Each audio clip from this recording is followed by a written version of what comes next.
Well. What's up, everybody? We are in the craziest offseason in NFL history. The AFC East has made their fair share of blockbuster moves, and in this video, we're going to go over everything. We are going to pick it up in Miami. We start in South Beach with the Miami Dolphins. The Miami Dolphins have had, without a doubt, the most active offseason of the four teams. I'm gonna kick your ass. Their notable additions include tackle Terron Armstead, running backs Chase Edmonds and Raheem Mostert, and quarterback Teddy Bridgewater. And don't sleep on Cedric Wilson. They're bringing back Mike Gesicki and Emmanuel Ogbah, and oh yeah, they traded for Tyreek Hill. The Dolphins have made almost 20 moves. The Miami Dolphins, in my opinion, are definitely the second best roster in the AFC East on paper.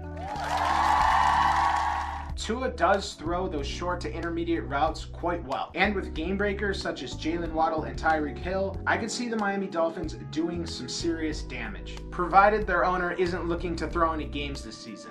You son of a bitch! Why? On a more serious note, I can see Tua and Bridgewater both thriving in this offense. They're loaded with weapons on the offensive side, and they have two very good receiving backs. I know they say never write off New England, but I think the Miami Dolphins this year are the biggest threat to the Buffalo Bills in the AFC East. Speaking of the Patriots, after last year's spending spree, the New England Patriots have struggled to do anything notable this offseason. They have re-signed a few players, most notably Nick Folk, James White, and Devin McCourty. They have two new cornerbacks. They are bringing back Super Bowl hero Malcolm Butler, and they have also signed journeyman cornerback Terrence Mitchell, who is on his 6th team in 8 years. Now, let me say this, the Pats are always a threat. I know we're sick of hearing about it. I am sick of it coming out of my mouth, but it's true. They have a couple really solid offensive pieces in Hunter Henry and Jonnu Smith if they decide to use him. Also, I think Kendrick Bourne is a pretty productive receiver. They have a good running game with Harris and Stevenson leading the way, but it is a bit dicey. Josh McDaniels has left for Las Vegas. I'm wondering if they will keep most of the same scheme to keep Mac Jones comfortable. The Patriots are banking on this guy taking the next step and being their franchise quarterback. With Bill Belichick at the helm, you know that the Patriots defense is going to be good. They may not be great, but they're going to be good. Although the Patriots are not the most competitive team on paper, they are going to be a tough out for whoever plays them.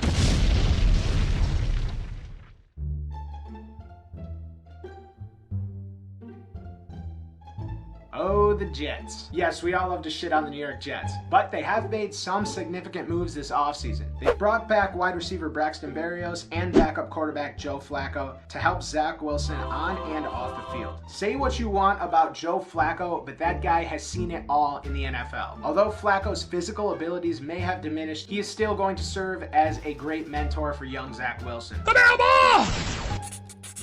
They've also signed running back Tevin Coleman to add to their backfield, as well as tight ends Tyler Conklin and CJ Uzomah. Uzomah is going to give Wilson a proven weapon at the tight end position. No, he's not the best tight end in the league. I wouldn't even put him in the top 5, but he was on a team that went to the Super Bowl, and he has helped out young quarterback Joe Burrow in the past. He had a respectable season with the Bengals last year, racking up almost 500 yards receiving in an offense that was absolutely stacked. The Jets are surely hoping that Uzomah and Conklin can help Zach Wilson take that next step in his development. Their two notable signings on the defensive side of the ball are cornerback DJ Reed and safety Jordan Whitehead. Reed has ties with head coach Robert Saleh. He played under him for 2 years in San Francisco in 2018 and 2019. His signing was widely regarded as a savvy move for Gang Green. Reed came into his own last season with the Seahawks. Although he's not a #1 corner, Reed is widely regarded as a solid player and is expected to help out the underwhelming Jets secondary. Jordan Whitehead is joining the Jets with a championship pedigree, something most if not all players on that roster know nothing about. As most of you know, Whitehead started for the Tampa Bay Buccaneers for the past 4 years at safety. He is going to add much needed stability on the back end for the Jets. Whitehead is the type of player who plays with a chip on his shoulder and is somebody who sticks out on the field. The Jets signed a new kicker, Greg the Leg. Greg the Leg Zuerlein brings a veteran presence to a struggling kicking game. Zuerlein still has one of the strongest legs in the league. For a New York Jets team that struggles to put up points, this is definitely a plus, provided Zach Wilson can get the Jets on the opponent's side of the field. Last but not least, we have the Buffalo Bills. Just met this stranger at the Buffalo is gonna win. airport. Allen is gonna crush you. So the Bills were not shy this offseason. Yes, they lost Cole Beasley, but they replaced him with slot receiver Jameson Crowder. They shored up their defensive line with Tim Settle. Oh! Go Buffalo. They also brought back Jordan Phillips and Shaq Lawson. And they got this guy.